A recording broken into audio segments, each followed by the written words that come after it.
How are you this evening? I'm good. Yes, I'm good. Everything good with business in general? Everything. Business, everything is always, up and down scale. It's never. So that's a part of being business, right? You have your ups, you have your downs, and you have your steady. Now, as a business owner, what's the hurdles you have to face?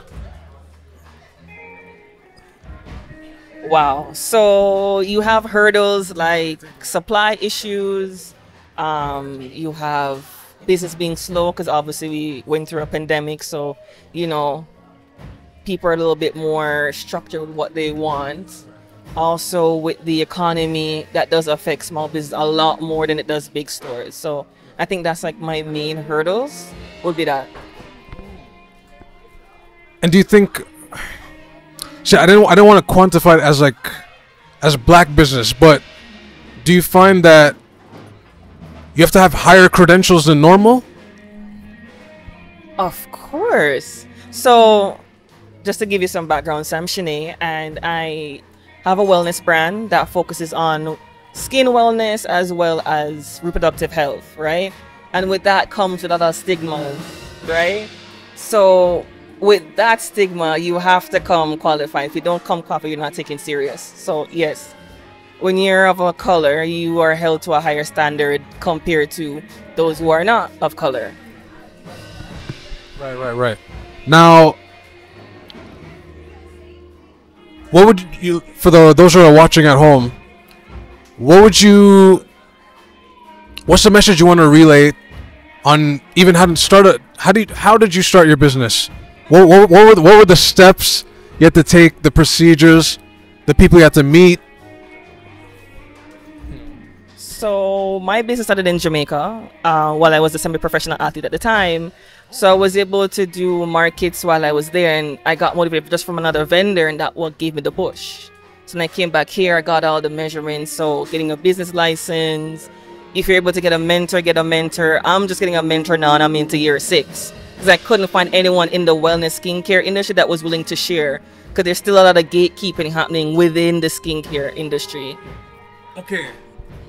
Oh, I don't have time to get spicy, but like, an example that I read about before, like the wellness industry, yes, but especially in hair, it seems to be a very like vicious, like you're almost pushed out, right?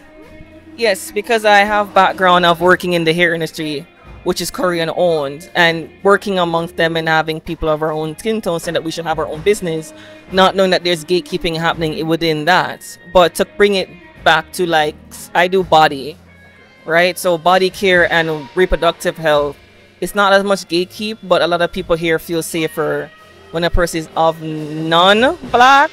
We're taking a little bit, they're taking more serious on that end. When you see a person of color pushing that narrative, is a lot of pushback. So I see what you mean. Now,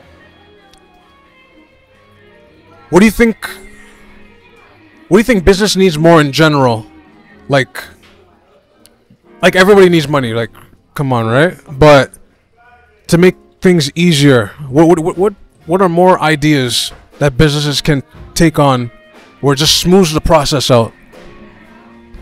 that's a good question.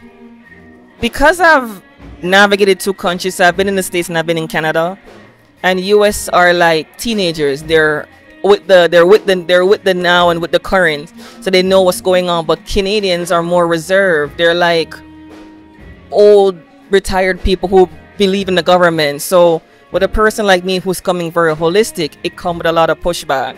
So people being more open, I would say, is a big thing.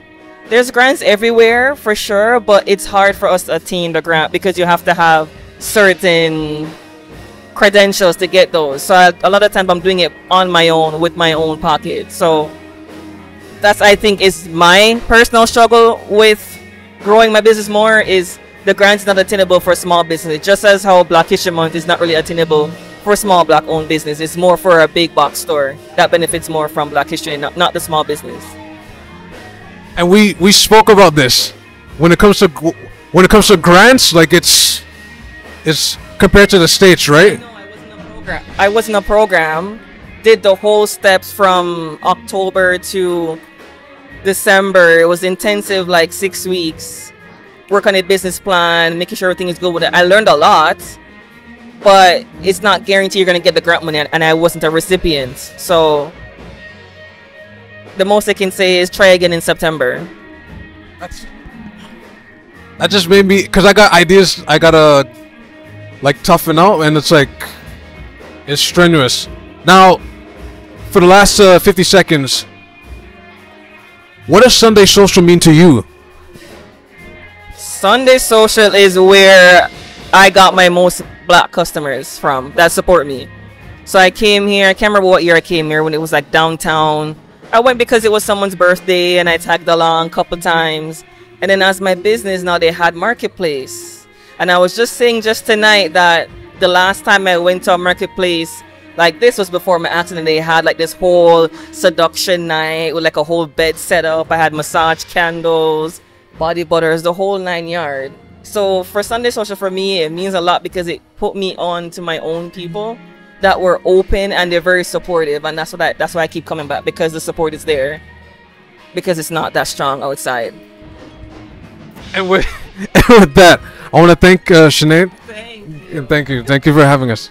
Your socials, yes. Oh, so my social is the number 4 Divine Beauty Wellness on Instagram. Phone number 437-600-4280, as well as I have my email, which is divinebeautywithin@gmail.com. Peace. All right, we want to thank her once again. Check out the information she provided, and we'll see you next time. Take care.